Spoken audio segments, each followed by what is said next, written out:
Bismillah.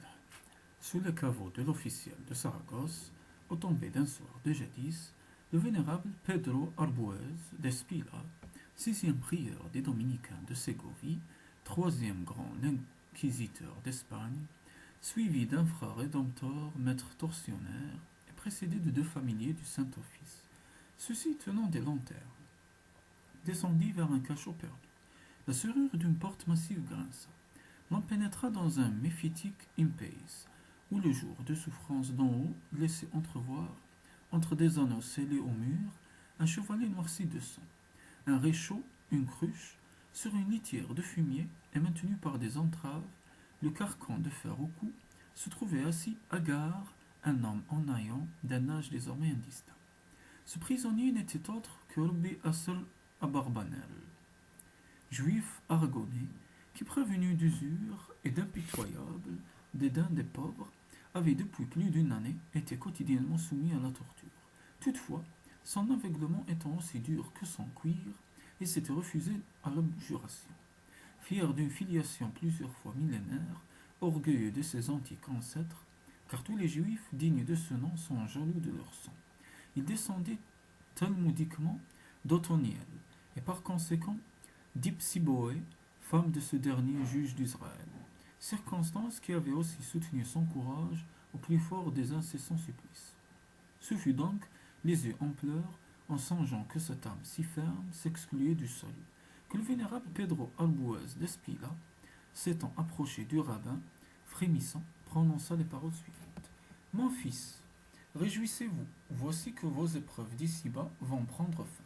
Si en présence de tant d'obstination, j'ai dû permettre en gémissant d'employer bien des rigueurs, ma tâche de correction fraternelle a ses limites. Vous êtes le figuier rétif qui trouvait tant de fois son fruit en cours d'être séché. Mais c'est à Dieu seul de statuer sur votre âme.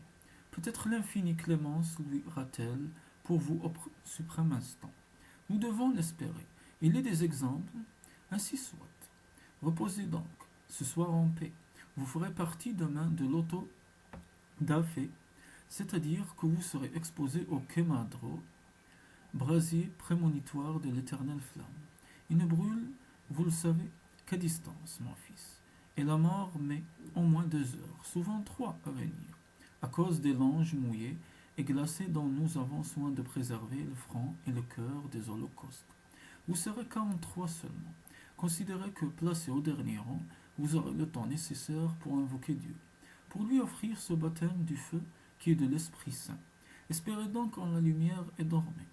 En achevant ce discours, Dom Arbouez, ayant d'un signe fait désenchaîner le malheureux, l'embrassa tendrement, puis ce fut le tour du frère rédempteur qui tout bas priait les Juifs de lui pardonner ce qu'il lui avait fait subir en vue de le rédimer. Puis la colère, les deux familiers, dont le baiser à travers leur cagoule fut silencieux. La cérémonie terminée, le captif fut laissé seul et interdit dans les ténèbres. Rabbi Assel Abarbanel, la bouche sèche, le visage hébété de souffrance, considéra d'abord sans attention précise la porte fermée. Fermée, semant tout au secret de lui-même, éveillant ses confuses pensées une songerie. C'est qu'il avait entrevu un instant la lueur des lanternes en la fissure d'entre les murailles de cette porte. Une morbide idée d'espoir, due à l'affaissement de son cerveau, émut son être. Il se traîna vers l'insolite chose apparue, et bien doucement, glissant un doigt avec de longues précautions, dans l'entrebâillement, il tira la porte vers lui. Ô stupeur! Par un hasard extraordinaire, le familier qui l'avait enfermé avant avait tourné la grosse clé un peu avant le heurt contre les montants de pierre, de sorte que le pin rouillé n'étant pas entré dans l'écrou, la porte roula de nouveau dans le réduit. Le rabbin risqua un regard au dehors. À la faveur d'une sorte d'obscurité livide, il distingua tout d'abord un demi-cercle de murs terreux, troués par des spirales de marche et dominant en face de lui 5 ou 6 degrés de pierre. Une espèce de porche noire, donnant accès en un vaste corridor, dont il n'était possible d'entrevoir d'en bas que les premiers arceaux. S'allongeant donc, il rampa jusqu'au ras de ce seuil. Oui, c'était bien un corridor, mais d'une longueur démesurée. Un jour blême, une lueur de rêve l'éclairait. Des veilleuses suspendues aux voûtes bleuissaient par intervalles. La couleur terne de l'air, le fond lointain n'était que de l'ombre, pas une porte. Latéralement, on s'est étendu. D'un seul côté, à sa gauche, des soupiraux aux gris croisés ont désenfoncé du mur, laissé passer un crépuscule qui devait être celui du soir à cause des rouges rayures qui coupaient de loin en loin le dallage. Et quel effrayant silence! Pourtant là-bas, au profond de ces brumes, une issue pouvait donner sur la liberté. La vacillante espérance du juif était tenace, car c'était la dernière. Sans hésiter donc, il s'aventura sur les dalles, côtoyant la paroi des soupiraux, s'efforçant de se confondre avec la ténébreuse teinte des longues murailles. Il avançait avec lenteur, se traînant sur la poitrine, et se retenant de crier lorsqu'une plaie récemment arrivée le lancinait. Soudain, le bruit d'une sandale qui s'approchait parvint jusqu'à lui dans l'écho de cette allée de pierre. Un tremblement le secoua. L'anxiété l'étouffait. Sa vue s'obscurcit. Ah non, c'était fini sans doute. Il se blottit à croppe-temps dans un enfoncement et à demi-mort attendit. C'était un familier qui se hâtait. Il passa rapidement, un arrache-muscle au poing, cagoule baissée, terrible, et disparut. Le saisissement dans le rabbin venu de subir l'étreinte ayant qu'en suspendu les fonctions de la vie. Il demeura près d'une heure sans pouvoir effectuer un mouvement, dans la crainte d'un surcroît de tourments s'il était repris. L'idée lui vint de retourner en son cachot, mais le vieil espoir lui chuchotait dans l'âme, ce divin peut-être qui réconforte dans les pires détresses. Un miracle s'était produit. Il ne fallait plus douter. Il se remit donc à ramper vers l'évasion possible. Exténué de souffrance et de faim, tremblant d'angoisse, il avançait. Ce sépulcral corridor semblait s'allonger mystérieusement. Et lui, n'en finissant pas d'avancer, regardait toujours l'ombre là-bas où devait être une issue salvatrice. Oh, oh, voici que des pas sonnèrent de nouveau, mais cette fois plus lents et plus sonores. Les formes blanches et noires, en longs chapeaux à bords roulés, de deux inquisiteurs lui apparurent émergeant sur l'air terne. Là-bas, ils causaient à voix basse et paraissaient en controverse sur un point important, car leurs mains s'agitaient. À cet aspect, Rabbi Asser Arbarbanem ferma les yeux, son cœur battit à le tuer, ses haillons furent pénétrés d'une froide sueur d'agonie. Il resta béant, immobile, étendu le long du mur, sous le rayon d'une veilleuse, immobile, implorant le Dieu de David. Arrivés en face de lui, les deux inquisiteurs s'arrêtèrent sous la lueur de la lampe. Ceci par un hasard sans doute provenu de leur discussion. L'un d'eux, en écoutant son interlocuteur, se trouva regarder le rabbin, et sous ce regard dont il ne comprit pas, d'abord l'expression distraite, le malheureux croyait sentir les tenailles chaudes mordre encore sa pauvre chair. Il allait donc redevenir une plainte et une plaie. Défaillant, ne pouvant respirer, les paupières battantes, il frissonnait. Sous l'effleurement de cette robe, mais chose à la fois étrange et naturelle, les yeux de l'inquisiteur étaient évidemment ceux d'un homme profondément préoccupé de ce qu'il va répondre. Absorbés par l'idée de ce qu'il écoute, ils étaient fixes et semblaient regarder le juif sans le voir. En effet, au bout de quelques minutes, les deux sinistres discuteurs continuèrent leur chemin, à pas lents et toujours causant en voix basse, vers le carrefour d'où le captif était sorti. On ne l'avait pas vu, si bien que dans l'horrible désarroi de ses sensations, celui-ci eut le cerveau traversé par cette idée. Serais-je déjà mort? Qu'on ne me voit pas? Une hideuse impression le tira de léthargie en considérant le mur tout contre son visage. Il crut voir en face des siens deux yeux féroces qui l'observaient. Il rejeta la tête en arrière en une transe éperdue et brusque, les cheveux dressés.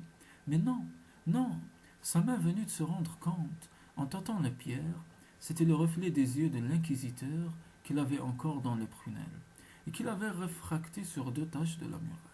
En marche, il fallait se hâter vers ce but qu'il s'imaginait, maladivement sans doute, être la délivrance vers ces ombres dont il n'était plus distant que d'une trentaine de pas.